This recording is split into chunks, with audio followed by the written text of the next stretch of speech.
नमस्कार, मैं दिव्यांजलि वर्मा अयोध्या उत्तर प्रदेश से और श्री राम साहित्य सेवा संस्थान मंच की संस्थापिका और हमारा साक्षात्कार कार्यक्रम एक मुलाकात एहसासों के साथ जो काफ़ी समय से चल रहा है, तो उसी श्रृंखला को आगे बढ़ाते हुए आज हम लोग एक आज मतलब मैं एक नए साहित्यकार को अपने साथ लाई हूँ और इनका नाम है सुनीला नंद जी। तो सुनीला नंद जी, आपका बहुत-बहुत स्वागत है हमारे मंच पर। सम्मानित मंच को मेरा प्रणाम।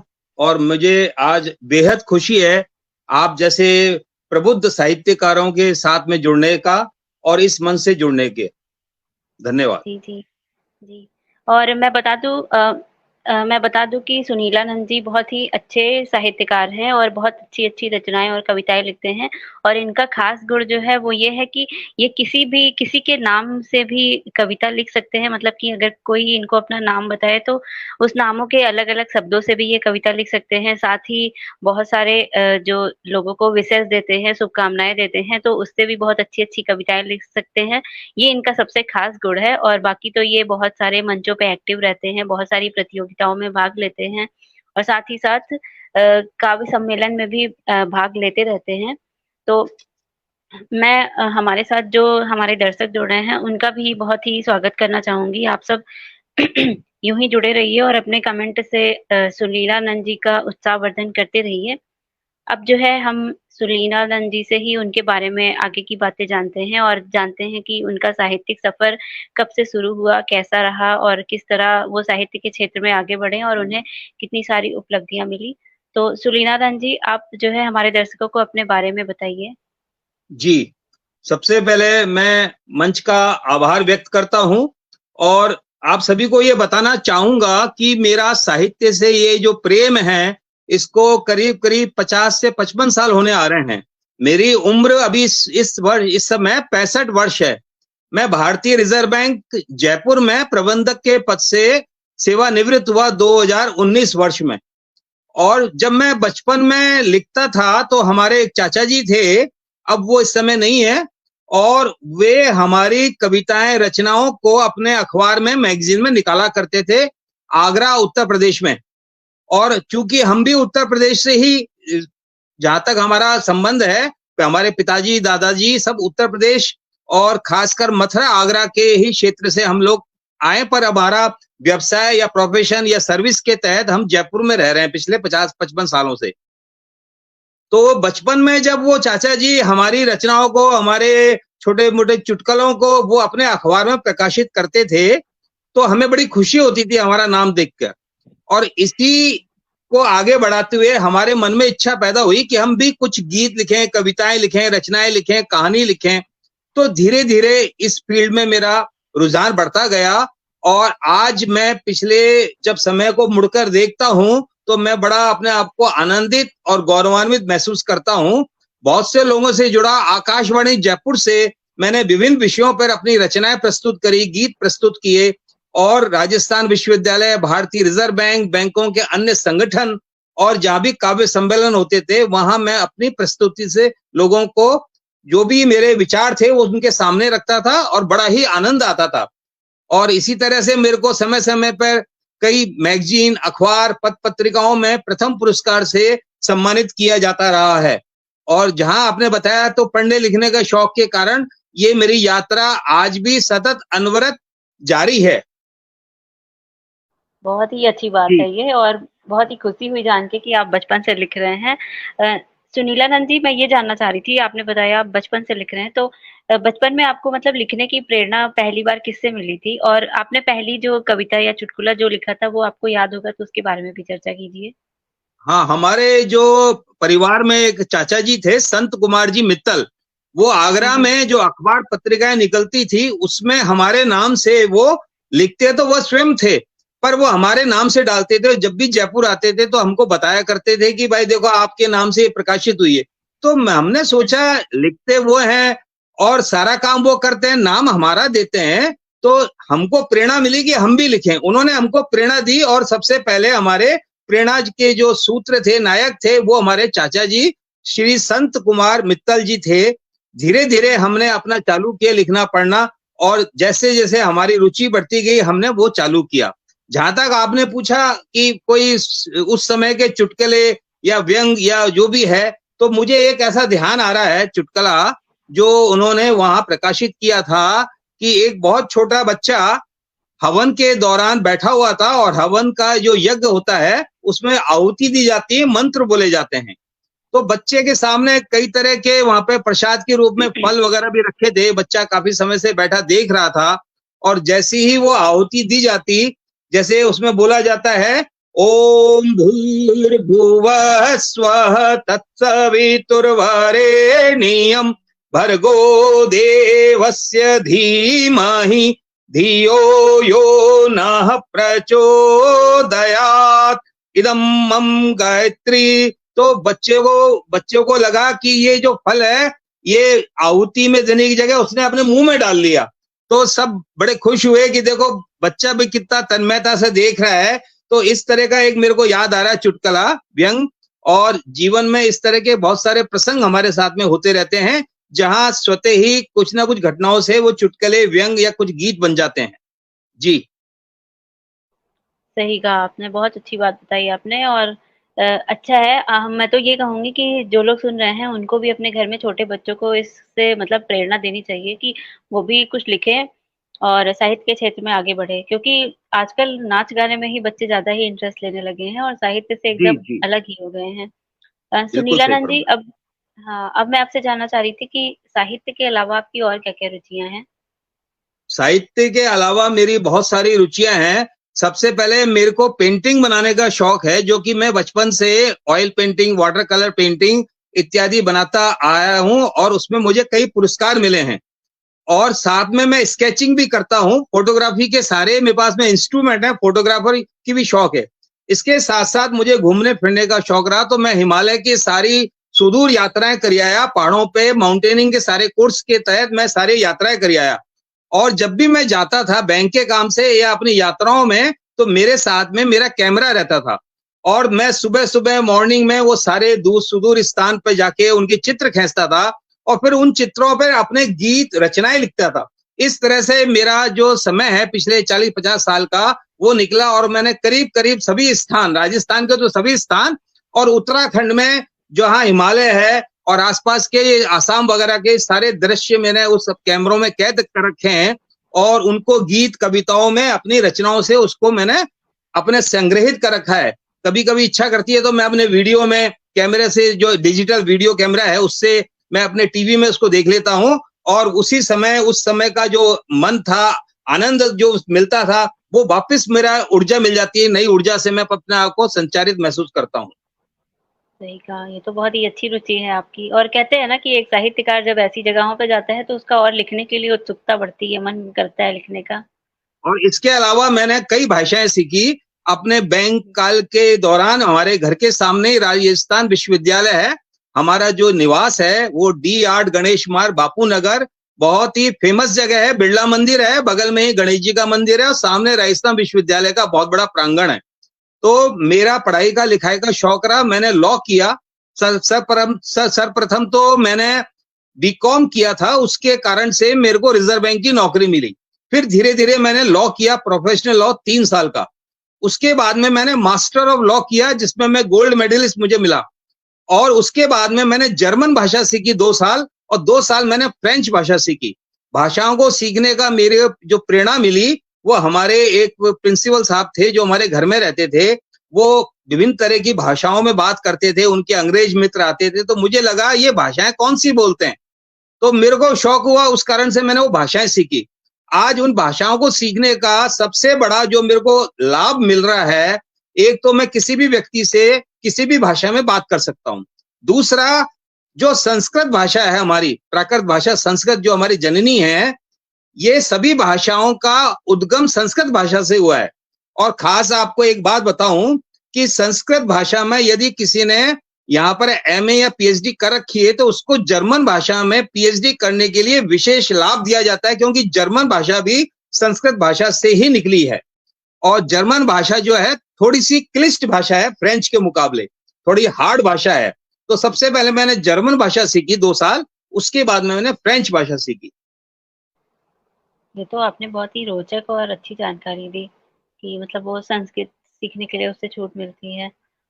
तो आप कुछ थोड़ा-सा बोलकर बताएँगे मतलब जर्मन में और फ्रेंच भाषा में कुछ?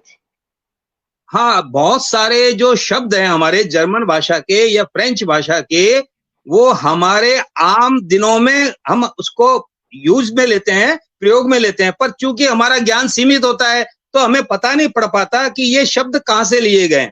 जैसे एक शब्द है जर्मन भाषा में दी जॉन, हुँ, हुँ। दी जॉन बोलते हैं, आर्टिकल तो होता है DIE, ये बोलने में हाँ। तो उसको दी बोलते हैं, पर ये आर्टिकल है, जैसे इंग्लिश में दी होता है AND। तो दी जॉन, जॉन का मतलब होता है पीला रंग, जॉन पीला रंग। एक जो बीमारी होती है भारत में प्राय बरसात के दिनों में, जिसे बोलते हैं पीलिया, जॉन्डिस, हुँ, हुँ। वो शब्द जॉन्डिस वो जर्मन भाषा का शब्द है, दी जॉन से बना है।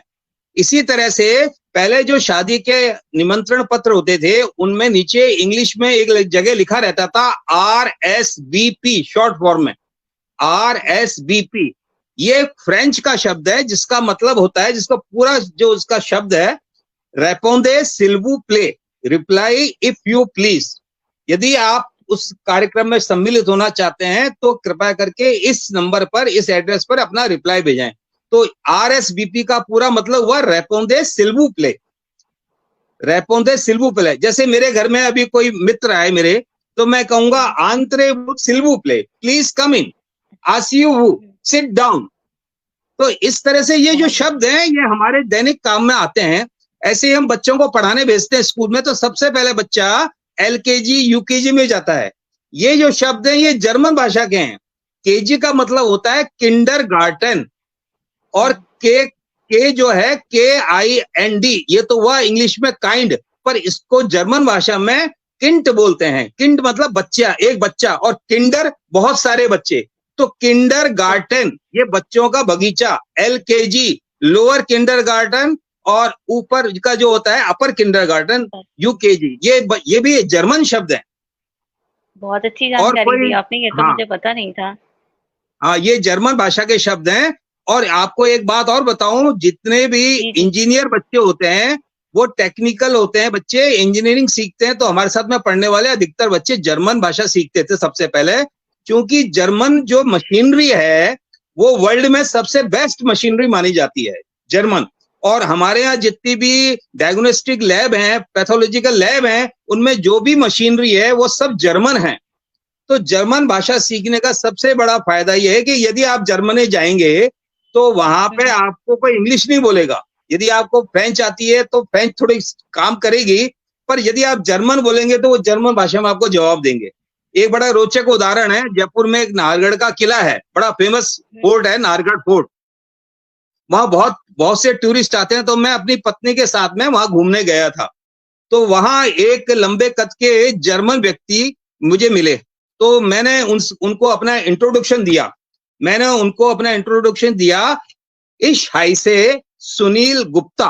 पहले मैं सुनील गुप्ता लिखता था, रिजर्व बैंक में था जब तक, अब मैंने नाम चेंज किया है जब से मैं अपना रिटायरमेंट के बाद में सुनीलन। तो मैंने उनको कहा, इश हाई से सुनील गुप्ता, इश आरवाइटा इन द रिजर्व बैंक, जी इज माई फ्राउ, शी इज माई वाइफ। वो इतना खुश हुआ कि इतने सुदूर क्षेत्र से वो आए और उनको जर्मन भाषा वाला बोलने वाला मिला। इसी तरह से यदि हम कभी जर्मनी जाएं और कोई हिंदी भाषी मिल जाए हमारे को, तो हमें बड़ा खुशी होगी अपनी मातृभाषा को सुनकर। जी, बिल्कुल सही कहा आपने। सुनीलानंद जी, बहुत अच्छी बात बताई आपने, बड़ी खुशी हुई जान के आपको और भाषाएँ आती हैं। तो आपने इन भाषाओं में कविता भी लिखी है क्या? हाँ, उस समय जब मैं पढ़ रहा था, जब मैंने लिखी हैं, और उस हाँ, समय हाँ। मेरे जो मित्र थे जो वहां रहते थे उस कंट्री में, मैंने उनको भेजी थी। और चूंकि अब मेरा रुचि केवल हिंदी और हिंदी को प्रमोट करना है, मेरा जो जन्म जो तारीख है 14 सितंबर 1959, 14 सितंबर को हम हर वर्ष राजभाषा हिंदी के लिए बनाते हैं। और मेरा जन्म, मैं सौभाग्य अपने बात को मानता हूँ सौभाग्यशाली कि मेरा जो जन्म है वो तारीख 14 सितंबर है, और मैं हिंदी के लिए पूरी तरह से समर्पित हूँ। भाषाएं सीखना और भाषाओं को जानना बहुत आवश्यक है, इसलिए मैं भाषाएं पढ़ रहा हूँ। और पिछले 2 साल से मैं गीता का नियमित 2 घंटे का क्लासेस में पढ़ता हूँ, और गीता को मैं पढ़ाता भी हूँ लोगों को। गीता को लोगों को पढ़ाते हैं मतलब कहाँ पे पढ़ाते हैं? हाँ, ये आपने बहुत अच्छा सवाल किया। हमारे हाँ। आसपास में हमारे जो मित्र हैं, जो उनके बच्चे हैं, या मैं किसी के घर जाता हूँ या कोई मेरे को मिलता है गार्डन में, तो मैं उसको कहता हूँ आपने गीता का नाम सुना, भगवत गीता का? तो वो कहता है सुना। तो भाई क्या चीज है कि भगवान की वाणी है, इसमें श्लोक हैं, तो मैंने कहा कभी आपने पढ़ने की कोशिश करी? तो बोले नहीं, बड़ी कठिन है संस्कृत भाषा में। मैंने कहा ये आपका भ्रम है, इजी भी है। ये आपका सही कहा। मिथक है। भगवान की वाणी है, बहुत ही आसान है, शुद्ध भाषा में लिखी गई है, आप कोशिश करो। तो मैं इनको प्रेरणा देता हूँ, फिर मैं उनको एक आध मंत्र सुनाता हूँ गीता के, तो वो मंत्र सुन के बड़े आह्लादित होते हैं। जैसे आपको मैं एक मंत्र सुनाऊं, गीता में हाँ, कुल हाँ। मिला के 700 श्लोक हैं, 700, और 18 अध्याय हैं। गीता अपने आप में कोई अलग से वो नहीं है, ये महाभारत का ही एक पर्व है, उसमें से ये निकला है। तो इसमें 11वें अध्याय का 38वें नंबर का एक श्लोक है, जिसे मैं अभी आपको गा के सुनाऊंगा। ये द्रुष्टुप छंद में लिखा गया है, इसको गाते हैं जैसे हम त्वमेव माता वाला जो श्लोक गाते हैं। तो ये मैं आपको गा के सुनाऊंगा। पहले त्वमेव माता वाला श्लोक आपको गा के सुनाता हूँ। जी बिल्कुल। त्वमेव माता च पिता त्वमेव, त्वमेव बन्धुश्च सखा त्वमेव, त्वमेव विद्या द्रविणं त्वमेव, त्वमेव सर्वं मम देव देव, त्वमेव सर्वं मम देव देव। इसी तरह से ये दृष्टुप छंद जो है ये गाया जाता है। इसका जो 11वें अध्याय का 38वां श्लोक सुना रहा हूं। त्वमादि देव पुरुष पुराण, सत्वस्य विश्वस्य परम निधानम, वेतासि वेदम च परम च धाम, त्वया ततं विश्वमनंत रूप, त्वया ततं विश्वमनंत रूप। इसमें भगवान ने अर्जुन को अपना बृहद विराट स्वरूप दिखाया, तो अर्जुन उनके विराट स्वरूप को देखकर बहुत ही विस्मित हो गया। तो इसमें भगवान ने अपना विराट स्वरूप दिखाया। तो भगवान का ये जो मंत्र है 11वां अध्याय पूरा इसी तरह से गाया जाता है। इसमें काफी श्लोक हैं, कह रहे 77 या 78 श्लोक हैं। तो मैंने पिछले 1.5-2 साल से जो राम मंदिर जो बना है अयोध्या में, जहां पर आपका जो मंच का भी है, वहां पे पंडित अपने स्वामी गोविंद देव गिरि जी महाराज लर्ण गीता परिवार के संस्थापक हैं, और मैं उनके इसी लर्ण गीता परिवार से पिछले 2 साल से जुड़ा हुआ हूं। और रोज वो 3 श्लोक हमें सिखाते हैं। तो मेरा एक बार तो कोर्स पूरा हो चुका, अब मैं पुनः दोबारा मैंने ज्वाइन किया है, और मैं रोज कम से कम 2 घंटा गीता में देता हूँ। वो जो पढ़ाते हैं वो भी पढ़ता हूँ, स्वयं भी सीखता हूँ और लोगों को भी सिखाता हूँ। उनका भी ध्येय वाक्य है, गीता पढ़ें, पढ़ाएं, जीवन में उतारें। बिल्कुल, ये मेरी बुक है गीता, भगवत गीता की, जो इस्कॉन वालों ने वो किया है एक्सप्लेन करके। तो ये मेरी गीता की बुक है। मुझे आपकी बात सुन के गीता के प्रति थोड़ा उत्सुकता जागी। मैं भी डेली 2-3 घंटे पढ़ती हूँ, इसीलिए मैंने कहा आप कहाँ क्लास देते हैं, मैं भी लेना चाह रही थी। और ये जो पंडित स्वामी गोविंद देव गिरि जी महाराज हैं, जिनके प्रयासों से ये चल रहा है, पूरे विश्व में 15 से 20 लाख लोग जुड़े हुए हैं, सभी उम्र के 4-5 साल के बच्चे से लेके 90-95 साल तक। और ये इनका 4 लेवल में इन्होंने बांट रखा है गीता को पढ़ाने का। रोज नियमित रूप से 3 श्लोक पढ़ाते हैं, सोमवार से और शुक्रवार तक। शनिवार रविवार ये इसका विवेचन सत्र होता है, जो पढ़ाया उसके ऊपर वो चर्चा करते हैं इस मंत्र का क्या मतलब है। इसके अंदर सबसे खास बात यह है, हाँ, इसमें सबसे बड़ी बात यह है, किसी भी तरह का कोई 1 रुपया भी शुल्क नहीं लिया जाता। सब चीज मोबाइल पर ऑनलाइन आपको PDF में सारा का सारा निःशुल्क है। और साथ में आपको ये विभिन्न तरह के एग्जाम्स भी लेते हैं, उसमें आपको सर्टिफिकेट प्रमाण पत्र भी देते हैं, और आगे प्रेरणा देते हैं कि आप इसके गीता सेवी बने। तो मैं तो सभी लोगों से प्रार्थना करूंगा कि कम से कम गीता के 1 श्लोक, यदि 3 श्लोक पढ़ना संभव नहीं हो तो कम से कम 1 श्लोक अवश्य पढ़ें, और अपने पास गीता की पुस्तक रखें। मेरे पास में गीता के सभी तरह की पुस्तकें हैं, कम से कम 100-200 पुस्तकें गीता के ऊपर लिखी हुई हैं, जो मेरे पास में कलेक्शन है। क्योंकि मैंने अपने यहाँ जयपुर में एक मंदिर बना रखा है भगवान हनुमान जी का, और हनुमान जी की जो मूर्ति है वो अद्भुत मूर्ति है। ऐसी मूर्ति शायद आपने कभी नहीं देखी हो। कभी जयपुर पधारे तो आना, मैं आपको दिखाऊंगा। मैंने रिटायरमेंट के बाद में अपने निजी प्लॉट पर एक मंदिर की स्थापना की, माता गायत्री का और हनुमान जी का। और हनुमान जी की मूर्ति बैठी हुई है, बंसीपुर के लाल पत्थर से बनाई है और करीब 1000 किलो के वजन का आसपास है, 3.5-4 फीट ऊंची है, लाल रंग के पत्थर की। हनुमान जी स्वयं गीता रामायण का पाठ करते हुए एक उसमें बैठे हुए हैं उस मुद्रा में, और बहुत ही सुंदर मूर्ति है, भव्य मूर्ति है। उसका मैं आपको फोटो भी भेजूंगा, और मैंने उस पे एक गीत भी लिखा था जो आपको मैंने कभी भेजा भी था, सुनाया भी था शायद। बहुत अच्छी बात है ये। और आपने बताया ना आपके पास, मेरे पास भगवत गीता की 2 ही पुस्तक है, एक ये इस्कॉन वाली और एक वो जो गीता प्रेस से बहुत फेमस चली थी पुराने समय में, एक वो है। आपको आपको एक सेकंड में आपको पुस्तक दिखाता हूँ। आप हाँ, हाँ, दिखाइए। ये पुस्तक मंगाइए गीता की, पंडित गोविंद देव गिरी जी महाराज का। ये आपको अमेजोन पे मिल जाएगा। लर्न गीता परिवार के ऊपर जाके आप इस पुस्तक को मंगाएंगे।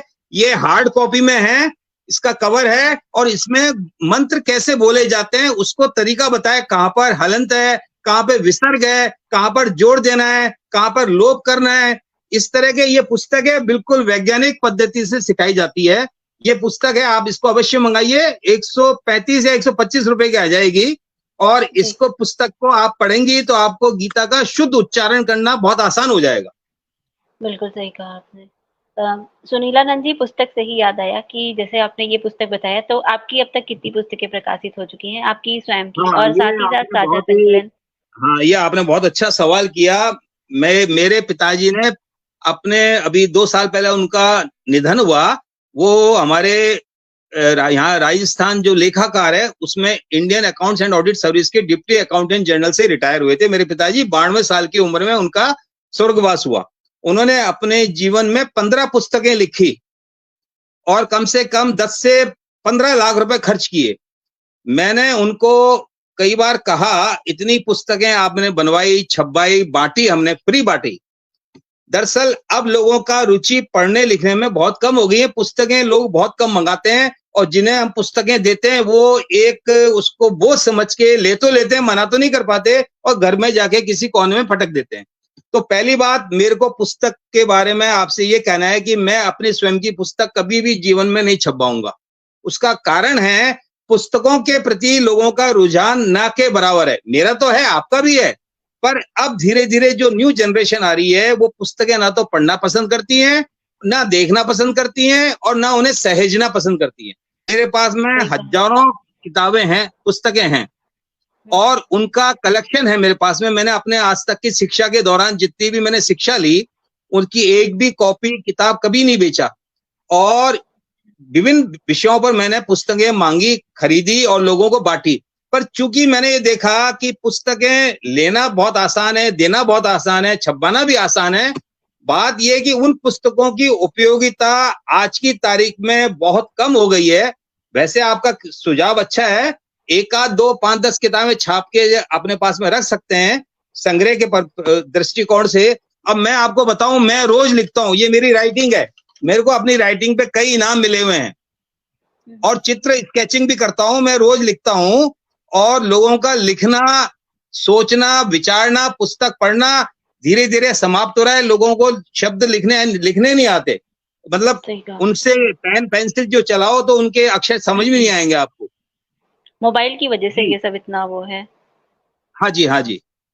क्योंकि मोबाइल का आविष्कार हो गया है, तो लोग सोचते हैं कि मोबाइल में ही सब कुछ लिख ले, मोबाइल में ही हाँ, पीडीएफ बिल्कुल में पढ़ बिल्कुल ले। बिल्कुल तो बिल्कुल। इसी वजह से इस तरह की चीजों से रुझान कम होने लगा है। जी लेकिन जी ये है जी। कि अभी भी कुछ लोग हैं, उनका जो है अभी भी इसमें रुझान है, मतलब कि कुछ लोग हैं नहीं, ऐसे मैं जो किसी को हतोत्साहित इंटरेस्ट नहीं लेते हैं। करता। हाँ, मेरे को कई लोगों ने, मेरे को जैसे आपने भी कहा, कई लोगों ने कहा गुप्ता जी आप, मैं कम से कम लाखों कविताएं लिख चुका, रोज 4-5 गीत लिख लेता हूँ, और मैं कभी खाली नहीं बैठता हूँ। तो मेरा मानना यह है कि अपनी डायरी में मैं लिखता रहता हूँ। मैंने हजारों डायरियों में अपना संग्रह कर रखा है, और बच्चों को बता भी रखा है कि बेटा इसको कभी आप नष्ट मत करना। और ये ही मेरे शब्द हैं, क्योंकि आजकल जैसा आपने बताया कि हाईटेक जमाना है, सबके पास में लैपटॉप है, सबके पास में नए नए इंस्ट्रूमेंट है, तो अब दरअसल इन पुस्तकों का जो उपयोग है बहुत सीमित हो गया है। एकेडमिक रूप से तो है उसका, पर वास्तव में देखा जाए तो अब हम पुस्तकें निकालते हैं, प्रकाशक भी तैयार है निकालने को, पैसा भी खर्च करने को तैयार है, पर वास्तव में उसकी उपयोगिता नहीं है, क्योंकि हम कोई किसी को खरीद के देंगे पढ़ता तो नहीं। वो। हाँ, हाँ जी, हाँ जी, जी जी। सही कहा, सॉरी इंटरप्ट करने के लिए। आपने सही कहा, वो कोई पढ़ता नहीं है, छप जाती है पर लोग ले लेते हैं पर कोई पढ़ता नहीं उस हिसाब से, उसे सँजो के नहीं रखता है। सुनीला नंद जी, अब जो है आपकी एक कोई अच्छी-सी कविता सुन लेते हैं, फिर कार्यक्रम आगे बढ़ाते हैं। हाँ, मैं आपने जो इतनी बातें हुई, तो मेरा हुँ, एक मिशन है कि मैंने चूंकि गीता 1.5-2 साल से मैं पढ़ रहा हूँ, पहले भी पढ़ता था, पर अभी विधिवत रूप से तो मैंने 2 साल से चालू किया है।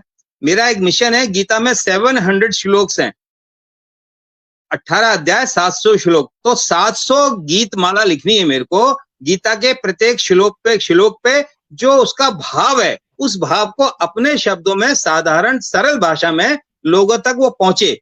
तो मैंने अभी कुछ रचनाएं आपको भेजी भी थी, मंच में भी भेजी थी, तो मेरे को एक उसका श्लोक जो है वो बड़ा अच्छा लगा।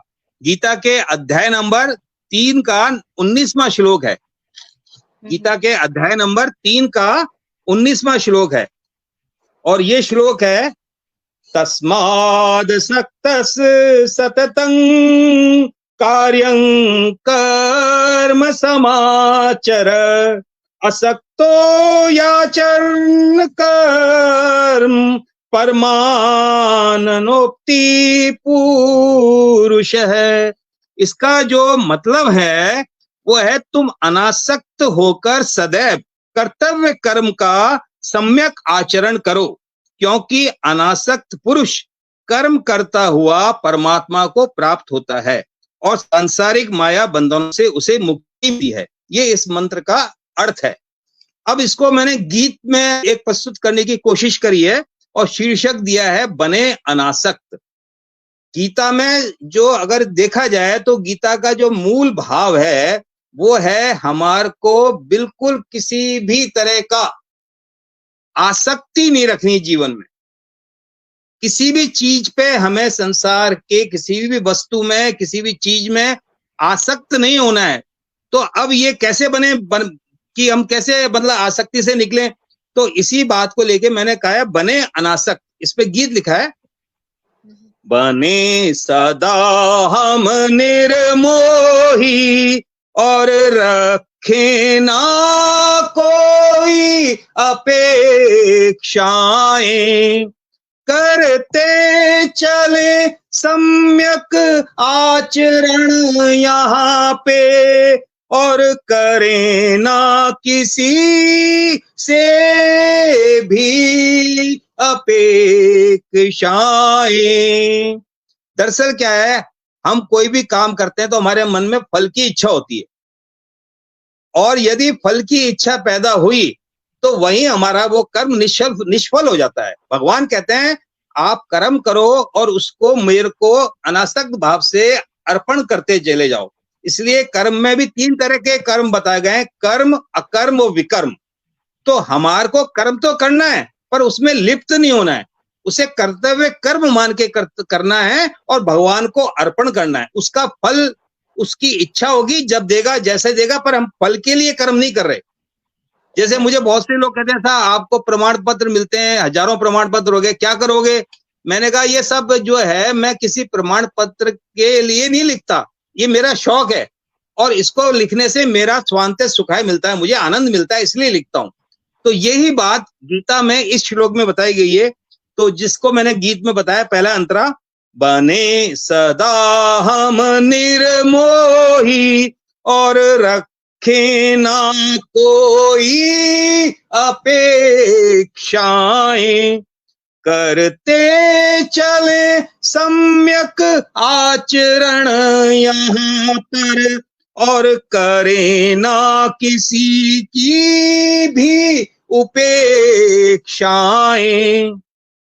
अनासक्त बने रहे सदैव और करते चले कर्तव्य कर्म, करें परित्याग अहंकार स्वार्थ का और निभाते चले नित अपना स्वधर्म। बने अनासक्त और करते चले नित्य कर्मों को, आसक्त मुक्ति रहित होकर सदा करे आचरण यहाँ पे, क्योंकि ईश्वरार्थ कर्म करता हुआ पुरुष सदैव अंतःकरण की शुद्धि द्वारा प्राप्त करे मोक्ष रूप परम पद। यहाँ पर भगवान कह रहे हैं कि तू बिल्कुल सब चीज मुझ पे छोड़ दे और अनासक्त भाव से मेरी शरण में आ जा। सम्यक जो हमारा होता है सम्यक आचरण, उसमें हमारा सम्यक आचरण में 3 चीजें आती हैं। हमारा अंतःकरण का शुद्ध चरित्र जो है हमारा वो आता है, और हमारा व्यवहार, हमारा कार्य व्यवहार जो उसमें शामिल होता है। तो सम्यक आचरण करें जीवन में। सम्यक का मतलब समभाव से, किसी के प्रति कोई भी उसमें अपेक्षा उपेक्षा का भाव नहीं रखें, राग द्वेष से ऊपर उठें, तो सम्यक भाव समभाव रखें। तो इसी बात को लेके अनासक्ति का जो इसका शब्द का जो अर्थ है वो है अहंकार और स्वार्थ का परित्याग। अनासक्त का मतलब है अहंकार और स्वार्थ का परित्याग कर दें हम। तो इस तरह से मैं इस मिशन पे लगा हुआ हूं, कोशिश करता हूं प्रतिदिन एक श्लोक पे एक गीत लिखूं, और इसी कारण से मेरे को 2-3 घंटे इसमें गीता में रुचि है, तो मैं इसमें अपना समय देता हूं। बहुत अच्छा काम कर रहे हैं आप। मेरी तरफ से तो आपको बहुत जो है शुभकामना है, और आप जी इसी तरह जी अनवरत जी अपना ये कार्य करते रहिए, क्योंकि गीता सच में जी बहुत ही जी अलौकिक किताब है। और मैं आपको बताऊं, अगर आपके जैसे जीवन में कोई समस्या है और उसका हल नहीं मिल रहा, तो गीता को पढ़ने से स्वतः ही वो समस्या का हल मिल जाता है। ऐसा लगता है कि गीता के माध्यम से भगवान हमसे स्वयं ही बात कर रहे हैं, वार्तालाप कर रहे हैं। अ, आपको एक सुनीलानंद चीज जी। बताना हाँ। चाहूंगा। आपको एक चीज जी, जी, बताना बताइए। चाहूंगा, आपने ये जो बात कही, गीता हुँ, अपने आप में प्राणायाम है। हुँ, अष्टांग योग जिसे बोलते हैं, हुँ, यम नियम आसन प्राणायाम प्रत्याहार धारणा ध्यान समाधि।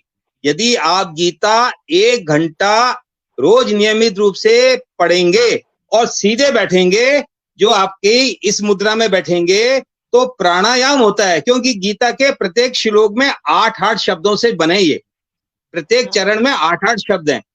आप इसको ध्यान से देखिएगा तो इसमें ये वैज्ञानिक रूप से इसका बनाया हुआ है। जब हम गीता बोलते हैं, क्योंकि जो शुद्ध उच्चारण है उसमें हमारी जो जिह्वा है कभी ऊपर जाती है कभी नीचे आती है, सांस भरते हैं, और इसमें ऐसे शब्द हैं जो सीधे हमारे हृदय से निकलते हैं, प्राण से निकलते हैं, तो वो बिल्कुल। ब्रह्म शब्द हैं। जब उनको बोलते हैं तो ये प्राणायाम स्वतः होता है। इसमें हजारों लोगों का प्राणायाम से अपने आप सभी बीमारियों का इससे नाश हुआ है। तो गीता सही पढ़ने कहा। से सबसे बड़ा लाभ है, यदि आपको कोई बीमारी है तो वो दूर हो जाएगी, पर उसके लिए आपको नियमित आचरण करना पड़ेगा, व्यवहार करना पड़ेगा। केवल कहने बिल्कुल से सही कहा। और मात्र उसको ऐसे नहीं है, उसके लिए नियमित रूप से करना पड़ेगा। बिल्कुल सही कहा आपने। गीता है ही ऐसी अद्भुत किताब। मैं आपकी बात से पूर्णतः सहमत हूँ। सुनीलानंद जी जी, अब जो है कार्यक्रम को आगे बढ़ाते हैं। मैं आपसे जानना चाह रही थी, जैसे आपने बताया आप बहुत सारे मंचों पे लिखते हैं। वैसे तो आप निस्वार्थ लिखते हैं, अपने दिल की खुशी के लिए, आनंदित होने के लिए। फिर भी मैं आपसे जानना चाह रही थी कि आपको अब तक जो है कितने प्रमाण पत्र, कितनी उपलब्धियाँ मिल चुकी हैं? और साथ ही उसमें से सबसे अच्छी उपलब्धि कौन-सी थी जो आपको बहुत ज़्यादा पसंद आई? हाँ, ये आपने बहुत अच्छा सवाल किया। आज से करीब 5 वर्ष पूर्व जब मैं भारतीय रिजर्व बैंक में था, तो हमारे रिजर्व बैंक के अन्य जो बैंक हैं उनका एक संगठन है जिसको शॉर्ट में बोलते हैं नराकास। जितने भी बैंकिंग इंस्टीट्यूशंस है उनका एक संगठन बना हुआ है जो हिंदी को प्रोत्साहन देता है, हिंदी में काम करने वालों को, तो वो प्रतियोगिता करता है हिंदी दिवस के ऊपर। तो मैं भारतीय रिजर्व बैंक की तरफ से प्रतिनिधि के रूप में उस कंपटीशन में गया जहां पर कि पोयम लिखने का कोई कंपटीशन था। तो वहां मैं गया, तो मैं समय पे पहुंचने का मेरा अभ्यास रहता है, तो मैं समय से पहले पहुंच गया तो पता पड़ा कि भाई मेरे अलावा तो वहां कोई आया ही नहीं है। तो खैर वहां बैठे, बातचीत हुई, थोड़ी देर में काफी लोग आ गए, 50-60 लोग आ गए। तो वहां पर जो आयोजक थे उन्होंने 2 विषय रखे, और सामने एक स्लाइड थी टीवी के ऊपर, उस पर वो चित्र रख दिया, चित्र, 2 तरह के चित्र, और ये कहा कि इस चित्र पे आपके मन में जो विचार आ रहे हैं उसको काव्य रूप में लिखिए। अच्छा। ये मेरा अनुभव पहला बार था, प्रथम बार था। और मैं क्योंकि मोबाइल का उपयोग नहीं करता था, जब तक मैं रिटायरमेंट के बाद ही मोबाइल का उपयोग चालू किया, मैंने मोबाइल रखा ही नहीं अपने जीवन में। अभी चालू किया है मैंने। तो वहां पर मैंने जैसी चित्र देखा, मेरे अचानक विचार आए, और विचार आते ही मैंने उनसे कागज जो उन्होंने दिया था उस पर चालू कर दिया। विद इन 10 मिनट्स मैंने उस पर एक गीत बना दिया, और उसकी एक कॉपी मैंने अपने पास में रख ली ताकि मेरे को पता तो पड़े मैंने क्या लिख के दिया है। और मैंने उनको सर्वप्रथम वो सुपुर्द कर दिया, और मैं आ गया अपने इंस्टीट्यूशन, और बातचीत खत्म हो गई। थोड़े दिन बाद उनका फोन आया कि आपको प्रथम पुरस्कार मिला है। तो मैंने कहा मेरा सौभाग्य है। तो मेरा जो अनुभव है, हमारे अंदर क्या है, एक आम व्यक्ति के जीवन में प्रतिदिन 60 से 80 हजार विचार आते हैं। ये विज्ञान की एक खोज है। 60 से 80 हजार के विचार हमारे मन में आते हैं। दरअसल क्या है, इन विचारों को पकड़ना, उसमें भी सात्विक विचार जिसे सकारात्मक बोलते हैं, यदि वो विचार आप पकड़ लो तो आपके अंदर ये जो माँ वागेश्वरी या सरस्वती या भगवती, इसकी कृपा से आप कुछ भी चाहें तो आप लिख सकते हैं। तो एक अपना मंत्र है ऋग्वेद का मंत्र है, स्वास्तिक इसको बोलते हैं मंत्र, हर एक शुभ कार्य में बोला जाता है। और उसका एक लाइन सुनाऊंगा, एक अंश। आनो भद्रा क्रत्वो यंतु विश्वतः। ये जो मंत्र है इसे स्वस्ति वाचन मंत्र कहा जाता है, जिसका अर्थ है हमें सर्वत्र सभी ओर से कल्याणकारी विचार मिलें। वस्तुतः भारतीय संस्कृति के मूल में यही भाव है कि समस्त विश्व के प्राणियों का कल्याण हो। ये मैं अपनी जो रचना लिखता हूं डायरी के अंदर, उसमें सबसे पहले ओम बनाता हूं, फिर मैं ये मंत्र लिखता हूं। उसके बाद में भगवान गणेश और श्री का एक मैं अपना एक डिजाइन किया हुआ मेरा वो है, वो बनाता हूं, फिर मैं रचना चालू करता हूं। इसको बोलते हैं स्वस्ति वाचन। जब आप ये करते हो तो विचारों की श्रृंखला आपकी तरफ आती है, सकारात्मक विचार, और आप जो लिखना चाह रहे हो वो विचार आपके मन में स्वतः ही आएंगे, शब्द भी स्वतः आएंगे, और माँ सरस्वती की कृपा बनेगी। तो मेरा आप सभी को कहना है कि कोई भी अच्छा काम करें, लिखना भी एक बहुत शुभ काम होता है, माँ सरस्वती की सेवा है। तो आप लिखें तो सबसे पहले भगवान का कोई भी जो आपको ओम या भगवान का श्री या जो भी आपको अच्छा लगे वो शब्द लिखें, उसके बाद में अपना मंत्र लिखें और फिर आपका विचार लिखें। तो आपके अंदर ये जो आगे जो इसमें बढ़ेंगे आप, तो बड़ा आनंद आएगा। और अपनी डायरी बनाइए, मोबाइल पे तो लिखते ही हैं, डायरी बनाइए, उसमें सब चीजें लिखिए, आपको बड़ी खुशी होगी। जब आप पिछले 50 साल का अपना पन्ने पलटेंगे तो आपको बड़ी खुशी होगी। सही कहा। वो कहते हैं ना कि इंसान तो मर जाता है पर उसके विचार और उसकी यही बातें रह जाती हैं, अच्छी बातें। तो बिल्कुल जब डायरी बिल्कुल कोई बिल्कुल। खोलेगा, चाहे खुद खोले चाहे कोई और भी खोलेगा, तो उसे याद आएगा मैंने लिखा है। बहुत अच्छी बातें बताई आपने। सुनीलानंद जी, मैं आपसे जानना चाह रही थी, जैसे आपने बताया धर्म के बारे में बताया, बहुत सारे श्लोक भी सुनाए आपने और गीता के बारे में भी बताया। तो एक खास प्रश्न है कि आजकल जैसे जब किसी मंच पे या फिर मैं भी अगर अपने मंच पे ऐसे टॉपिक देती हूँ जो हमारी धर्म और संस्कृति से जुड़े होते हैं, तो लोगों का एक सोच होता है कि हिंदी साहित्य का इससे क्या लेना देना है। तो मैं आपसे ये जानना चाह रही थी कि जो हमारे धार्मिक चीजें होती हैं, जैसे भगवान के नाम हो गए या फिर हमारे धार्मिक त्योहार हो गए, इसका हिंदी साहित्य से क्या मतलब लेना देना है?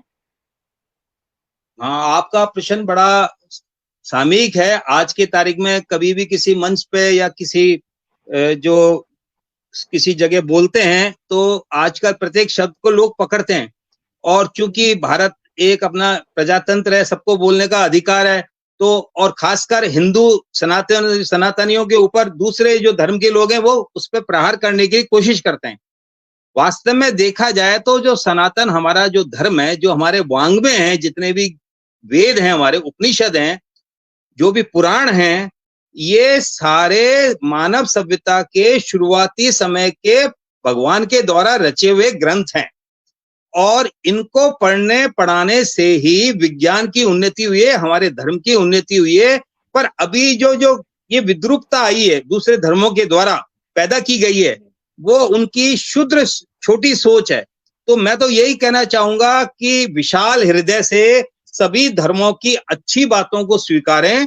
और सभी धर्मों में एक ही बात कही गई है कि ये मनुष्य जीवन दुर्लभ है, और इस दुर्लभ जीवन में कुछ अच्छे कर्म अपने द्वारा किए जाएं और मनुष्य का कल्याण किया जाए, उन्हें सही मार्ग बताया जाए। यही सभी धर्मों का सार है। और सनातन धर्म हमारा इसी सार को आगे बताता है, बढ़ाता है। उसमें ये गीता, महाभारत और भी हमारे उपनिषद, वेद, पुराण, जितने भी हमारे ग्रंथ हैं, वाङ्मय हैं, हमारे साहित्य हैं, ये सब उसके अंदर प्रेरणा का काम करते हैं। तो किसी भी मंच से यदि कभी इस विषय पे कोई बोलता है तो उसको चुप कराने का एक ही तरीका है कि भैया देखो, ज्ञान की कोई सीमा नहीं होती है। हम तो बहुत छोटे से एक जीव हैं जिसको 2-4 अक्षर या पढ़ लिए हमको, बाकी भैया हम भी इसके अंदर अभी ना समझे, हम भी सीख रहे हैं। और अच्छी बातें सभी धर्म ग्रंथों से लो। हमारे को कोई भी उसमें ऐसा नहीं है कि भाई हम मुस्लिम धर्म का, हिंदू धर्म का, गुरुद्वारे का, जैन धर्म का या अपने ईसाइयों का। मैं तो सभी धर्मों के लोगों से मिलता हूँ, गुरुओं से मिलता हूँ, चर्चा करता हूँ, उनके मंत्रों पर चर्चा करता हूँ। और आपको एक बड़ी रुचिकर बात बताऊं, मैं वैसे तो अग्रवाल हूं और वैश्य कम्युनिटी से आता हूं, पर मैं अपने रिजर्व बैंक के दौरान एक बार श्री महावीर जी गया। गंगापुर सिटी के पास में स्थान है श्री महावीर जी, जहाँ दिगंबर वालों का, भगवान महावीर जी का बहुत बड़ा एक मंदिर है, बहुत अच्छा, बहुत ही सुंदर स्थान है। वहां पे अपने जैन मुनि एक आए हुए थे, दिगंबर जैन मुनि, जो वस्त्र नहीं पहनते हैं। तो मैं उनके पास में गया और मैंने उनसे चर्चा करी। मैंने उनसे चर्चा क्या करी, इनका जैनियों का एक मंत्र है, जैसे भी आपको पता होगा, वो मंत्र है ओम नमो अरिहंताणम, ओम नमो सिद्धाणम, ओम नमो आयरियाणम, ओम नमो उभज्जायाणम, नमो लोये साहूणम।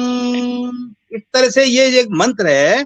इसमें मैंने उनसे चर्चा करी कि मंत्र तो आपका सिंपल ये है, नमो अरिहंताणम, नमो सिद्धाणम, नमो आयरियाणम, नमो उपज्जायाणम।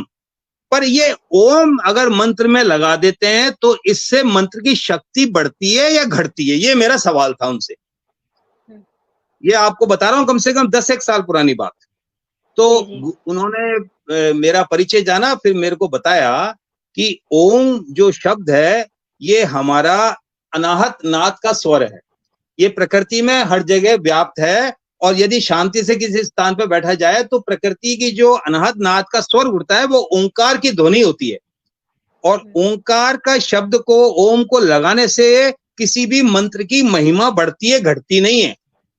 तो मैंने कई लोगों से, जैन लोगों से, कई लोगों से, जैन जो लोग हैं जब मंदिर में जाके मंत्र बोलते हैं तो ये ऐसे नहीं बोलते हैं ओम नमो अरिहंताणम, ये बोलते हैं नमो अरिहंताणम, नमो सिद्धाणम, नमो आयरियाणम, नमो उपज्जायाणम।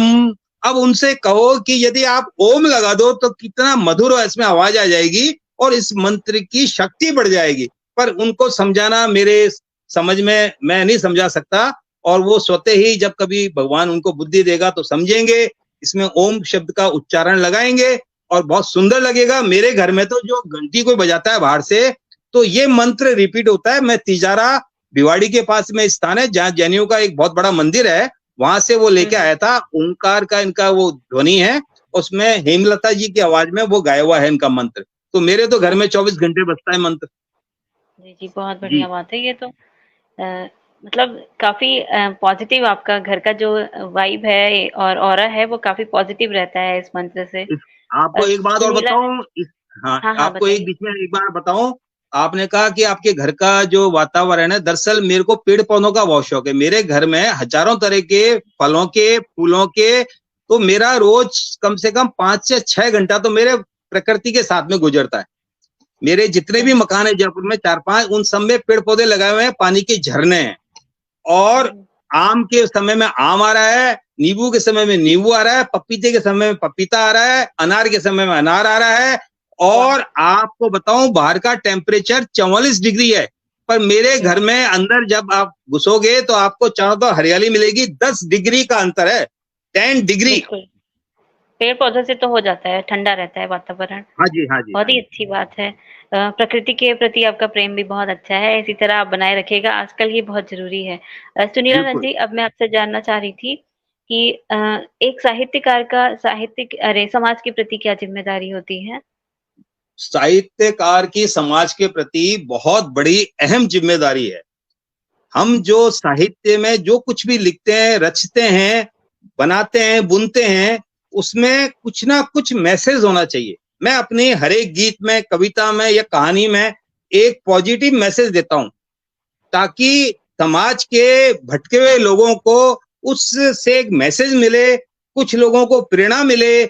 और मेरे तो अधिकतर जो मित्र लोग हैं जो जुड़े हुए हैं, वो कहते हैं कि आपके गीतों को हम आगे भेजते हैं, अपने बच्चों को कहते हैं सुनो, ताकि उनको पॉजिटिव, उनको उसमें अंदर एक शक्ति मिले, सकारात्मक सोच में वृद्धि हो। तो समाज के बिल्कुल, प्रति साहित्यकारों का बहुत बड़ा एक जिम्मेदारी है कि वो सद साहित्य के प्रति रुचि जागृत करें और लोगों को प्रेरणा दें कि वो अच्छा साहित्य पढ़ें, अच्छी सोच रखें।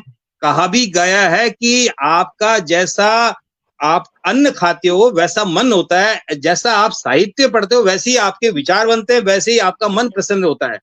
तो इसलिए सही। शुद्ध साहित्य पढ़ेंगे, अच्छे प्रेरणादायक लोगों को विचार देंगे, तो जीवन में आपका और अन्य लोगों का सर्वथा सर्वगा कल्याण होगा, निश्चित कल्याण होगा। सही कहा आपने बिल्कुल। एक ये भी बात है इसमें मैं थोड़ा-सा ऐड करना चाहूँगी कि आपने कहा कि जैसे जो हम सोचते हैं वही लिखते हैं, हमारा समाज भी फिर उसी हिसाब से बनने लगता है और हमारे आस-पास के लोग भी उसी हिसाब से फिर हो जाते हैं। बहुत ही अच्छी बात बताई आपने। सुनीला नंद जी, अब मैं आपसे जानना चाह रही थी कि अ, आप जो है किताबों को मतलब कि किताबें पढ़ने को कितना महत्व देते हैं? और साथ ही कि एक साहित्यकार के लिए किताबें पढ़ना कितना ज़रूरी है? हमें हमारे पिछले जितना भी इतिहास है, उसकी जानकारी के लिए पुस्तकों का पढ़ना बहुत आवश्यक है। और बिल्कुल, आपको जानकर यह आश्चर्य होगा कि जीवन में यदि आपका सबसे अच्छा जो मित्र है, वो हमारी पुस्तकें हैं।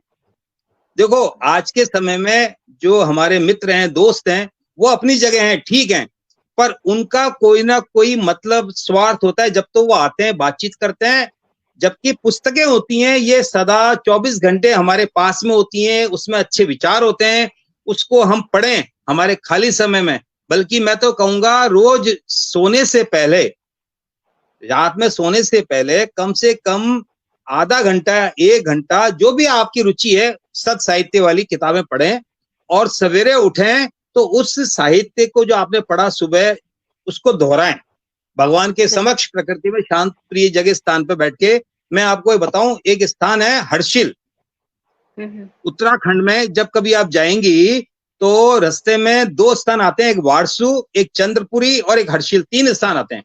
हर्षिल पे तो एक फिल्म भी बनी है, राम तेरी गंगा मैली हो गई, रामानंद सागर उसकी राज कपूर ने बनाई थी। वहां पे एक पोस्ट ऑफिस है, अप्रैल के अंदर वहां पे -डिग्री का टेम्परेचर रहता है अप्रैल के अंदर। हुँ, और हुँ। वहां पे मंदाकिनी नदी बहती है। तो मैं तो उस स्थान पे रहा हूं और मैंने वहां पे रहते हुए उस प्रकृति के वातावरण में सुबह सवेरे भगवान के, जो आपको बताया मैंने, ओंकार जो ध्वनि है, अनाहत नाद, हुँ, उसका मैंने मतलब ऐसा रूप देखा, सुना मैंने प्रकृति की आवाज, वो बहती अलकनंदा, मंदाकिनी, इनकी जो आवाजें नदी बहती हैं, प्रकृति के अंदर जो विशेष तरह के स्वर निकलते हैं, उसको पकड़ने की कोशिश करी। और मैं अपने आप को सौभाग्यशाली मानता हूं कि मैं ऐसे स्थानों पर गया। एक स्थान है तुंगनाथ, जहां पे बहुत कम लोग जाते हैं, बहुत ऊंची चढ़ाई है।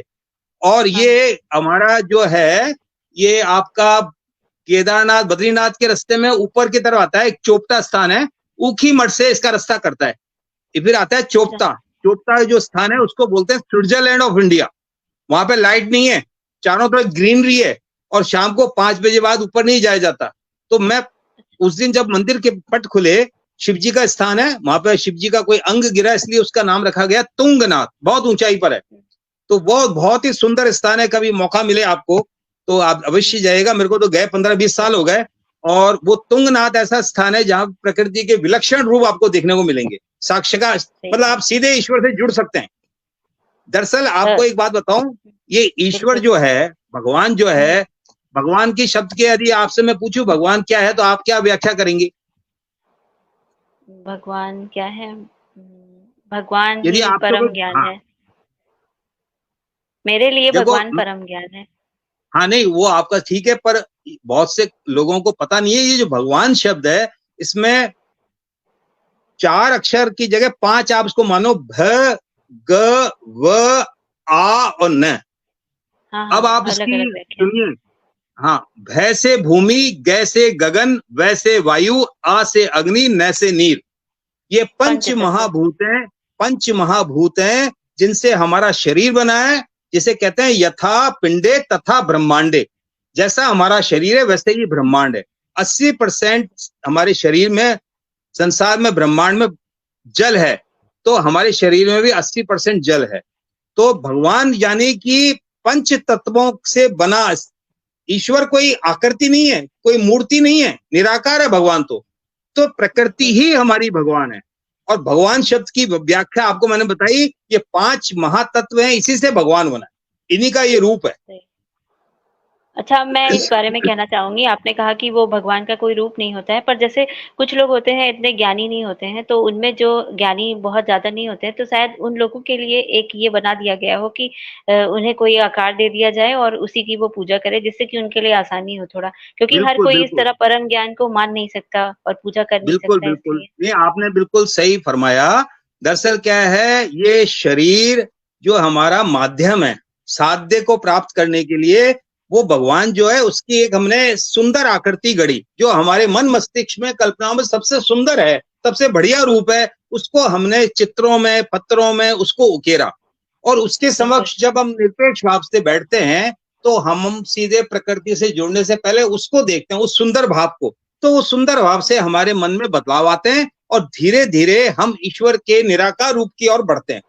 तो वो सही कहा जैसा आपने। आपने बताया कि सब ज्ञानी नहीं है, सबको पता भी नहीं है, और किसी से आप कहो हाँ, तो वो मानेगा भी नहीं। इसलिए हमें उसमें उलझना नहीं है। ये साधन है साध्य को प्राप्त करने के। ये बिल्कुल, ये मतलब परमानेंट वो नहीं है, इससे आगे बढ़ना है हमारे को। सही कहा आपने। बहुत ही अच्छा, मतलब बहुत अच्छा लगा आपसे इस तरह की चर्चा करके, जी धार्मिक जी। चर्चा करके। मुझे भी धर्म में बहुत रुचि है और इस तरह की मतलब धार्मिक ग्रंथ मैं पढ़ती रहती हूँ, तो काफ़ी अच्छा लगा चर्चा करके। सुनीलानंद जी, समय अब हो चला है, तो आपकी एक कविता सुन लेते हैं, फिर एक प्रश्न करेंगे, उसके बाद कार्यक्रम खत्म करेंगे। ठीक है, तो आज जो सारी चर्चाएं अपनी हुई, वो गीता, हुँ, सनातन धर्म, तो मेरा एक अभी गीत और लिखा है, इन्हीं दिनों में लिखा है। पुराने तो मैं बहुत हाँ, लिखता हूँ और मैं उसको डायरी में लिख के भूल जाता हूँ। अभी मैं बिल्कुल प्रेजेंट रूप से जो नई डायरी बनाई है उसमें से मैंने आपको सुनाया था, और दूसरा भी मैं वही सुनाऊंगा। गीता के चौथे अध्याय का 9वां श्लोक। गीता के बहुत चौथे अध्याय का 9वां श्लोक। स्वागत है। ये पुस्तक मैंने वही खोली है जो स्वामी गोविंद देव गिरि जी लर्न गीता परिवार से मेरे को आई है, मैंने मंगाई है। इसमें 9वां हुँ, हुँ, श्लोक है, जन्म कर्म च मे दिव्यम एवं यो वेत्ति तत्वतः त्यक्त्वा देहम पुनर्जन्म नैति मामेति सो अर्जुन। ये जो इसका मतलब है, हे अर्जुन, मेरे जन्म और कर्म दिव्य हैं। भगवान की वाणी है, ये भगवान कह रहे हैं। हुँ, हुँ, हे अर्जुन, मेरे जन्म और कर्म दिव्य हैं। इस प्रकार जो मनुष्य तत्व से जान लेता है, तत्व ज्ञान बोलते हैं। तत्व ज्ञान क्या है? भेद ज्ञान है। जड़ और चेतन का जिसको ज्ञान हो जाता है, वो भगवान से जुड़ने का उसकी प्रथम सीढ़ी पार हो जाती है। तो मनुष्य जो तत्व ज्ञान जान लेता है, अर्थात दृढ़ता पूर्वक मान लेता है कि वह शरीर नहीं है, वह शरीर नहीं है, शुद्ध आत्मा है, और पुनर्जन्म जो होता है वो फिर उसका नहीं होगा, और वो मुझ में मेरे स्थान को, मेरे परम धाम को प्राप्त कर लेगा। ये इसका मंत्र का उसका मतलब है। तो इस पे मैंने लिखा है, आओ करें कृष्ण चेतना का विकास। कृष्ण को एक नाम नहीं है, कृष्ण एक चेतना है, राधा जो है एक चेतना है। तो मैंने इस पे गीत लिखा, आओ करें कृष्ण चेतना का विकास। जी, आओ करें कृष्ण चेतना का विकास और जानते चले श्री हरि को। अपने तत्व ज्ञान से नित्य समझने का करते चले हम प्रयास। आओ करें कृष्ण चेतना का विकास और जानते चलें श्री हरि को। करें नित्य सत्य कर्म भाव पूर्ण श्रद्धा के संग।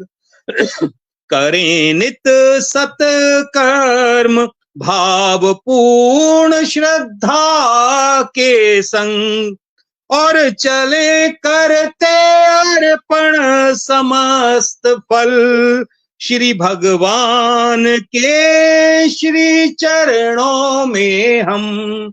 आओ करें कृष्ण चेतना का विकास और जानते चलें श्री हरि को। कृष्ण है एक धारा है अनवरत बहता परम ज्ञान। आओ चलें इसमें उतरते नित गहरे और करते चलें अपने अज्ञान का अवसान। आओ करें कृष्ण चेतना का विकास और जानते चलें श्री हरि को। चेतना को समझें वन प्रकृतिस्थ सदा निहारें।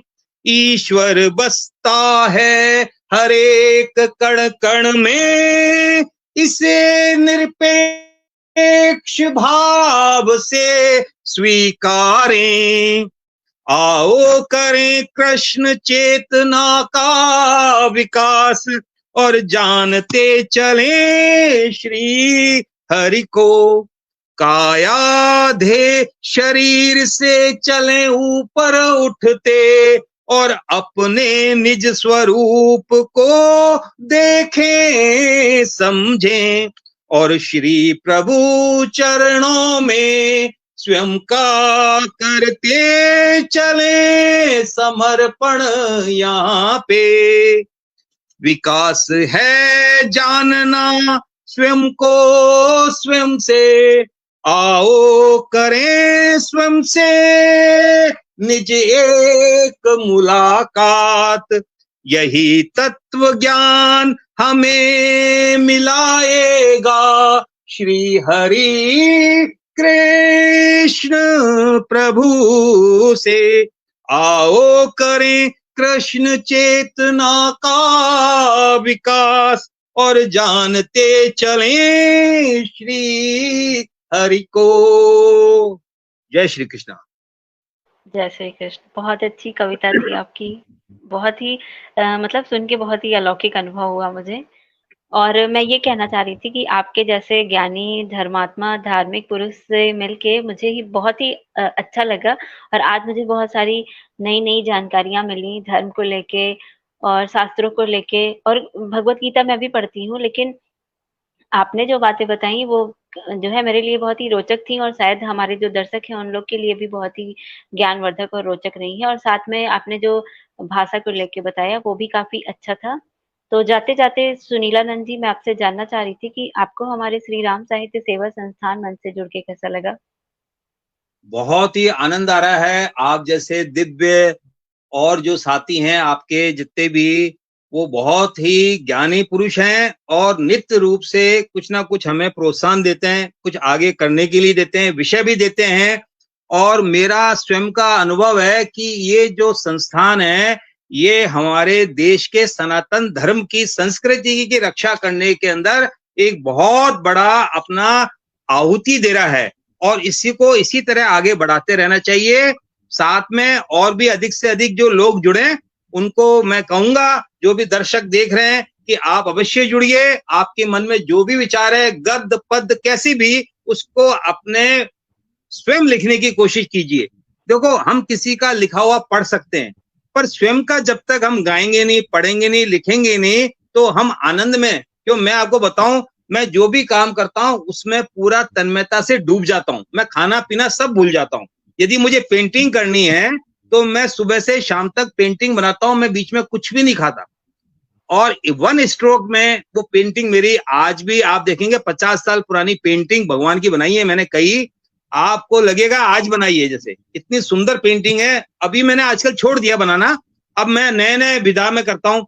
इसके साथ ही आपको बताऊं, मैं भारतीय रिजर्व बैंक में 40 साल नौकरी करी, तो मेरे को बचपन से कॉइन्स, स्टैम्प्स, नोट कलेक्शन करने का शौक है और मेरे पास में बहुत बड़ा संग्रह है। भविष्य में मैं जयपुर में एक एग्जीबिशन लगाऊंगा जिसमें सारे देशों के सिक्के, नोट्स, स्टैम्प्स और भारतीय पुराने जो सिक्के थे, चांदी के, सोने के और भी अलग अलग धातुओं की, इसके अलावा स्पेशल सिक्के निकलते हैं। अभी सिक्का निकला है आपका, जैसे भगवान अयोध्या में राम मंदिर की प्रतिष्ठा हुई तो इसका एक सिक्का निकाला गया है, स्मारक सिक्का। ये सिक्के भारतीय रिजर्व बैंक की 4 मिंट हैं हमारे इंडिया में, कोलकाता, मुंबई, हैदराबाद, नोएडा, इन मिंटों पे ये सिक्के मिंट्स के अंदर बनते हैं। इसमें 50% चांदी होती है, बाकी की 3 धातुएं होती हैं। तो अभी मैंने वो सिक्के मंगाए, मेरे पास में 10 रुपए, 20 रुपए, 25 रुपए, 50, 60, 75, 100, 125, 150, 200, 250, 300, 500, 550, 1000 रुपए के सिक्के का कलेक्शन है। और ये सिक्के आम तरह के सिक्के नहीं होते हैं, स्पेशल सिक्के होते हैं। इसकी एक सिक्के की कीमत 7 से 8 हजार रुपए होती है, जिसमें चांदी होती है 50%, यानी कि 35 ग्राम का सिक्का होता है, उसमें से 50% जो होती है 17.5 ग्राम चांदी होती है। कुछ सिक्के होते हैं जिसमें 50% मतलब 50 ग्राम चांदी का सिक्का निकला है, जैसे आपका राम प्रतिष्ठा वाला मंदिर का है। इन सभी सिक्कों को मेरे को कलेक्शन करने का शौक है, मैं मंगाता हूँ और पिछले 25-30 सालों से मंगा रहा हूँ। बहुत बड़ा कलेक्शन है। कभी जयपुर में कोई कार्यक्रम करूंगा, आप लोगों को बुलाऊंगा और उसमें रिजर्व बैंक के गवर्नर, डिप्टी डायरेक्टर वगैरह जो भी है सब आएंगे और मैं लोगों के सामने वो भी पेश करूंगा। ये भी मेरा एक शौक रहा है, बहुत सारे शौक है उसमें, ये भी शौक है। तो आपको बताऊं कि मैं, हाँ, ये अभी भी मेरे अभी मन में नए नए सिक्के, नए नए भाषा सीखने का ज्ञान मेरा रहता है। सही है आपका। वो कहते हैं ना कि हमारा सीखने का कभी अधूरा नहीं रहता है, हमेशा जीवन पर्यंत सीखते रहना चाहिए। बिल्कुल मैं बिल्कुल अभी आपसे बिल्कुल। मैं आपसे एक चीज और जानना चाह रही थी जाते जाते, कि आपने बताया आप सिक्के मंगाते हैं, तो ये आप फ्री में मंगाते हैं कि मतलब इसके लिए आप पैसे नहीं पे नहीं नहीं करते नहीं हैं? नहीं, देखो दरअसल क्या है, भारतीय रिजर्व बैंक में मैंने नौकरी करी, मेरे पास में बहुत से, मेरे ऑफिसर था तो मेरे पास में बहुत से लोग आए, वो कहते हैं साहब हमने अखबार में पढ़ा भारतीय रिजर्व बैंक ने सिक्का निकाला है। मैंने कहा हाँ निकाला है, आपको चाहिए? बोले चाहिए। तो मैंने कहा भैया वो 100 रुपए का सिक्का 4,500 रुपए कीमत है, इसका स्पेशल प्रोसेस होता है। उस जमाने में तो ऑनलाइन बुकिंग नहीं होती थी, मिंट के अंदर आपको फॉर्म आपको डाउनलोड करना पड़ता था, सिस्टम से मंगाना पड़ता था फॉर्म, अखबार में भी आते थे फॉर्म, उसको भर के उसका ड्राफ्ट बना के वहां भेजना पड़ता है और उसकी कोई रसीद नहीं आती है। और 8 से 9 महीने लगते हैं सिक्के के आपको ऑर्डर करने से बनने तक, मिलने तक। दरअसल क्या होता है, पूरे भारत में इस सिक्के को जब बनाया जाता है तो पहले आपको इसकी सूचना दी जाती है कि ये सिक्का बनेगा और सिक्के की अंदाजा कीमत बताई जाती है। तो आपको वो उसके आधार पर आपको पेमेंट करना होता है और पेमेंट पहुंचने के बाद में वहां पर उसका प्रक्रिया चालू होती है, उसकी डाई बनती है, फिर उसके अंदर जो मेटल है, डिजाइन है, उसके हिसाब से सिक्का बनता है। और सिक्के भी 2 तरह के होते हैं। ये एक सिक्का होता है प्रूफ कॉइन, एक होता है यूएनसी कॉइन, अनसर्क्यूलेटेड कॉइन। दोनों सिक्के आप देखेंगे आपको कोई फर्क नजर नहीं आएगा ऊपरी सतह से। पर जैसे एक फोटोग्राफी में जो पेपर होता है, एक को बोलते हैं मैट पेपर और एक होता है ग्लॉसी पेपर। ग्लॉसी थोड़ा चमकदार होता है, मैट में डायमेंशनल आते हैं, 3 डायमेंशनल उभार लिए होता है। तो जो प्रूफ कॉइन होता है वो ऑर्डिनरी जो सिक्का होता है यूएनसी कॉइन, उससे 700-800 रुपए, 1000 रुपए महंगा होता है। कभी आप जयपुर आएंगे तो मेरे पास में बक्से के बक्से भरे पड़े सिक्कों के, आपको मैं वो दिखाऊंगा तो आपको दंग होगा और आपको आश्चर्य होगा कि ऐसे भी सिक्के हैं। और एक एक सिक्के की कीमत 8-8, 10-10 हजार रुपए मैंने पे करी है और आज तो वो सिक्के अवेलेबल नहीं है क्योंकि उसकी एंटिक वैल्यू हो गई, कीमत बहुत ज्यादा हो गई। तो चूंकि मेरा शौक रहा है बचपन से, तो मैं अभी भी सिक्के मंगाता हूँ। विदेश में कोई मेरा मित्र जाता है तो उनसे कहता हूँ भाई आप लौटते वक्त मेरे लिए वो लेके आना, तो लेकर आते हैं वो लोग। सही बात है। बहुत ही अच्छा शौक है आपका और काफी इससे जानकारी भी मिलती है। आज मुझे भी बहुत अच्छी अच्छी जानकारी मिली। तो और साथ सुनीला में यहाँ नंदी, आपको एक बात और इसमें ऐड करना चाहूंगा कि मैं किसी भी स्कूल में मॉर्निंग वॉक में करता हुआ उनके स्कूल पहुंच जाता हूँ और वहां के प्रिंसिपल से बात करके फिर मैं कहता हूँ मैं बच्चों की सभा में एक भाषण दूंगा भारतीय अर्थव्यवस्था, मुद्रा और इसके ऊपर कोई जब वो भी जो भी कहना चाहेंगे। तो मैंने ऐसे कई जगह राजस्थान के विभिन्न जगहों पे जाके मैंने स्कूलों में भाषण दिए। फिर उन भाषण की समरी मैंने हमारे भारतीय रिजर्व बैंक को भेजी, फिर उन्होंने अपनी मैगजीन में छापा उसको।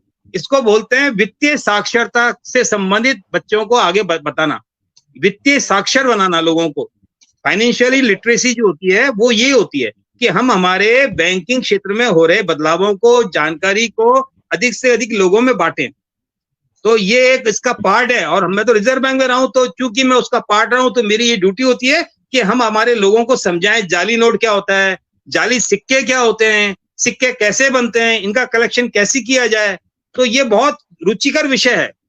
और ऐसी ऐसी डाक टिकट होते हैं, विशेष डाक टिकट निकलते हैं, उसका भी मेरे को बहुत कलेक्शन करने का शौक रहा है। ये मैं सिक्के के बारे में कहना चाहूंगी कि आपने जो बताया नोट और सिक्के के बारे में आप बताते हैं, तो आजकल ना जागरूकता की बहुत ज्यादा जरूरत है। तो आप मेन बच्चों को ही बताते हैं तो बहुत अच्छा करते हैं, क्योंकि बड़ों में उतना इंटरेस्ट नहीं रहता, उनमें टाइम नहीं रहता, पर बच्चों के पास तो क्योंकि असेंबली में वो रहते हैं, उनके पास टाइम रहता है, तो काफी अच्छी जानकारी उन्हें देते हैं आप। हाँ सुनीला तो नंद मैं जी, अब तो समय हो हाँ जी, चला हाँ है। जी। हाँ बताइए, आप बता लीजिए फिर जो हाँ है खत्म करते हैं कार्यक्रम। हाँ, नहीं बस ये मैं आपसे लास्ट में कहूंगा, दरअसल हमारी जो विरासत है हमारे बच्चे हैं। जब तक हम हमारा ज्ञान, हमारी संपदा, हमारी वस्तुएं, चीजें, जो भी हमारे शौक हैं, उनको बच्चों को अगर आगे नहीं बढ़ाएंगे, उनको नहीं बताएंगे, तो ये जो ज्ञान है, विरासत है, ये अंधकार में और उसमें गर्त में डूब जाएगी। और इसलिए हमारे को हमारे ज्ञान को बांटना है, अधिक से अधिक बांटना है और लोगों को बताना है। तो मेरे घर में जब भी कोई बच्चा आता है या कोई बड़ा भी आता है तो मैं उसको दिखाता हूँ कि भाई ये सिक्का कभी आपने देखा? बोला साहब कभी नहीं देखा, ये हमारा सौभाग्य है। तो मैं उनको दिखाता हूँ, समझाता हूँ और मंगाने का तरीका बताता हूँ और कहता हूँ ये शौक अपने बच्चों में डालो, बच्चे सीखेंगे। बिल्कुल बिल्कुल। जी बिल्कुल सही कहा आपने, बहुत अच्छी बातें बताते हैं आप, और बहुत अच्छा लगा आपसे मिलके इतनी सारी बातों पे चर्चा करके। तो सुनीला नंद जी, अब समय हो चला है और अब मैं आपसे विदा चाहूंगी, कार्यक्रम को यहीं समाप्त करते हैं। और जी, बहुत बहुत आपका बहुत बहुत धन्यवाद। शुक्रिया। हाँ, मैं आपका कहना भी चाह बहुत रही थी बहुत कि आपका बहुत बहुत शुक्रिया, आपने अपना इतना कीमती समय हमें दिया और इतनी अच्छी अच्छी बातें बताई। तो अंत में जाते जाते जय श्री राम। जय श्री राम, जय श्री राम, सभी को प्रणाम।